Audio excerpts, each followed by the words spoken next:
आज हम बात करेंगे न्यू बॉर्न केयर के बारे में, यानी बच्चे जो पैदा होते हैं उन्हें हमें कैसे केयर देनी चाहिए। तो इसमें मैं आपको बता दूं कि जो न्यू बॉर्न बेबी होता है उसके जो बेबी के स्टमक का साइज़ है वो चेरी के फॉर्म में होता है, और जैसे 3 से 4 दिन का होता है तो उसके बच्चे के जो स्टमक का साइज़ है वो अखरोट जितना हो जाता है। तो इमीडिएटली आप बच्चे को माँ के साथ लगाएं। माँ के साथ लगाने से एक तो ब्रेस्ट फीडिंग जो होती है वो स्टार्ट करने में हेल्प होती है, सेकेंडली अगेन टेम्परेचर मेंटेन करना जो है वो ईजी हो जाता है।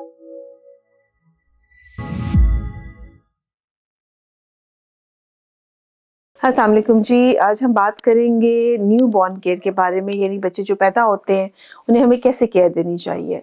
इसमें एक सेगमेंट तो वो होगा जो वो केयर है जब आप बच्चा हॉस्पिटल से घर ले जाते हैं, या फिर जब आप बच्चा आपको पीडियाट्रिशियन जो है चाइल्ड स्पेशलिस्ट आपके हैंड ओवर कर देता है, वो केयर कैसे करनी है।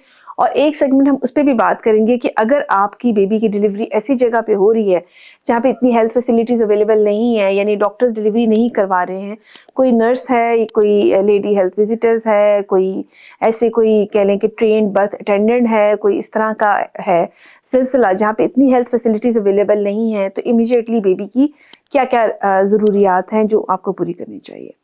सो अगर पहले इसी पे बात कर लेते हैं कि अगर बेबी ऐसी जगह डिलीवर हो रहा है जहाँ पर हॉस्पिटल की फैसिलिटीज़ शामिल नहीं है, तो क्या क्या एहतियात हैं जिसकी वजह से हम बेबी को सेव कर सकते हैं। अब जैसे ही बेबी डिलीवर होता है, सबसे इम्पॉर्टेंट स्टेप ये है कि आप उसको इमीडिएटली माँ के पेट के ऊपर जो है ना वो रख दें, यानी स्किन टू स्किन कांटेक्ट हो जाए माँ का और बच्चे का, बिल्कुल जिल्द से जिल्द का जो है ना वो मिल जाए।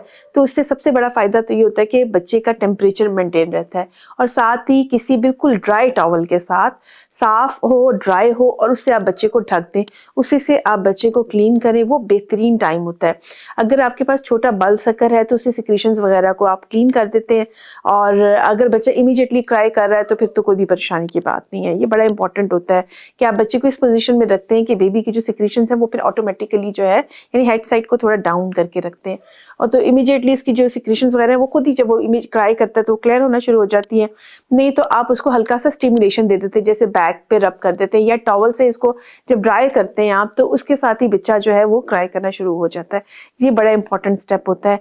अब इसके बाद जो चीज़, अगर बच्चा क्राई कर गया है तो इसका मतलब है इसके बाद जो अगले स्टेप्स हैं वो ये है कि आपने बच्चे के टेम्परेचर को मेंटेन करना है और सफाई का ख्याल रखना है। तो सबसे पहले जो जैसे आपने इनिशियल टॉवल के साथ लिया था उससे आपने बेबी को ड्राई कर दे। मीनवाइल जब जो भी आपका हेल्थ असिस्टेंट है, जो भी आपको असिस्ट करा रहा है डिलीवरी, वो कॉर्ड को काटता है, वो भी मैं कहूँगी कि साफ तरीके से उसको कट करता है, और वो बेबी को एक आप डिफरेंट जगह पे जब ट्रांसफ़र करते हैं उसको फर्दर क्लीन करने के लिए, कपड़े पहनाने के लिए, तो कोशिश करें वो भी ड्राई हो जगह, उसका टेम्परेचर भी मेंटेन हो, और वहाँ पर आप उसका टॉवल को चेंज कर दें।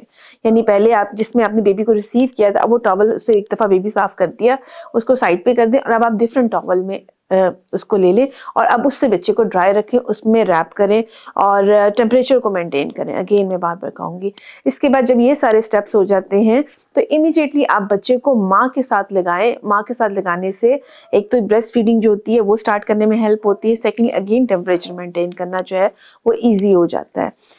ब्रेस्ट फीडिंग को जितनी जल्दी आप स्टार्ट कर सकते हैं इमीडिएटली आफ्टर बर्थ, वो इम्पॉर्टेंट है। नॉर्मल डिलीवरी के बाद तो 30 मिनट्स में हो जाए तो बहुत ही अच्छी बात है, या जो हमारी रिकमेंडेशन है कि 1 घंटे के अंदर अंदर तो मस्ट आपने ब्रेस्ट फीडिंग स्टार्ट कर लेनी है। बच्चे को किसी किस्म की गुट्टी देने की ज़रूरत नहीं है, उससे बच्चे के पेट ख़राब होता है, बहुत सारे इन्फेक्शंस हो जाती हैं, और स्टमक वगैरह वॉश करने की ज़रूरत पड़ सकती है, ना किसी किस्म का पानी देने की ज़रूरत है। सिमिलर जैसे ही बेबी डिलीवर हो आप बच्चे को माँ के साथ लगा लें। इन केस अगर बेबी का अगर मदर का सिजेरियन सेक्शन हुआ है और बच्चे को आप इमीडिएटली नहीं भी लगा सकते, तो इनिशियली वो नर्सरी जाएगा। ऑब्वियसली ये तो हॉस्पिटल में नर्सरी जाएगा, तो जैसे ही बच्चा नर्सरी से क्लियर होके आता है तो आपके पास लोग मौजूद होते हैं जो कि ब्रेस्ट फीडिंग करवा सकते हैं। इसके लिए आपको कोई एक्सपर्ट रिक्वायर्ड नहीं होता। ब्रेस्ट फीडिंग एक बहुत सिंपल मेथड है जिसके थ्रू बस आपने इनकरेज करना होता है मदर को, और बेबी को अपनी मदर के साथ लगाना होता है, हेल्प एंड असिस्ट करना होता है, और बच्चा जो है वो सक करना शुरू कर देता है। इसके बाद जब बच्चा घर चले जाता है तो उसकी क्या एहतियात हैं जो आपको करनी चाहिए। उसमें सबसे इम्पॉर्टेंट बात यह है कि अगेन इन चीज़ों का ख्याल रखना है, जिसमें सफाई है और टेम्परेचर है। अपने टेम्परेचर को मेंटेन रखना होता है, बहुत ठंडा या बहुत गर्म ना हो जाए। बच्चे को एडिक्वेटली रैप करना होता है, यानी इतना भी ना हो कि बहुत ज़्यादा आपने कपड़े पहना दिए या बहुत कम भी ना हो। और तीसरी बात होती है आपने जो है ये देखना होता है कि जो बच्चे के आराम की जगह है या बच्चों को बहुत ज़्यादा जो है वो लोगों के हवाले नहीं कर रहे हैं, यानी डिफरेंट हैंड्स में नहीं जा रहा बच्चा। आप कोशिश करें कि बच्चा जो है वो 1 से 2 लोग ही हैं जो उसकी केयर कर रहे हो, और इससे बच्चा बहुत सारी इन्फेक्शंस के साथ से बच जाता है। बच्चे की जो जगह है वो सफाई वाली जो जगह जहाँ पे वो रेस्ट कर रहा है वो भी साफ़ सुथरी होनी चाहिए। इसके अलावा जो कॉर्ड होती है जहाँ से उतरी होती है उसका ख्याल रखना होता है, उसको स्पिरिट या पायोडीन से आप साफ़ करते रहिए। और जहाँ तक फीडिंग का ताल्लुक है तो सबसे इम्पॉर्टेंट चीज़ है मदर फीड। फॉर्मूला फीड को या बॉटल फीड को, फीडर्स को हम सख्ती से मना करते हैं। इससे बच्चों में बीमारियां बढ़ जाती हैं, बच्चों की प्रॉब्लम्स बढ़ जाती हैं। सो अगर आप अपने बच्चे को मुकम्मल तौर पे अपना फीड कराएं तो बहुत सारी बीमारियों से बच जाता है। इसके अलावा जब भी आप उसको फीड करवाएं, आप प्लीज़ उसको ऊपर रखें, ऊपर वाली पोजीशन में रखें या उल्टी पोजीशन में थोड़ा सा रखें।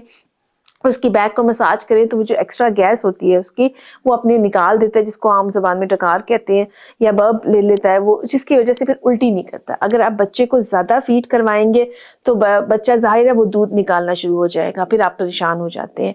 तो इसमें मैं आपको बता दूं कि जो न्यू बॉर्न बेबी होता है उसके जो बेबी के स्टमक का साइज़ है वो चेरी के फॉर्म में होता है, और जैसे 3 से 4 दिन का होता है तो उसके बच्चे के जो स्टमक का साइज़ है वो अखरोट जितना हो जाता है। तो जो न्यू बॉर्न बेबी होता है उसको फ्यू ml रिक्वायर्ड होता है फीडिंग का, उसको ज़्यादा फीड रिक्वायर्ड नहीं होती।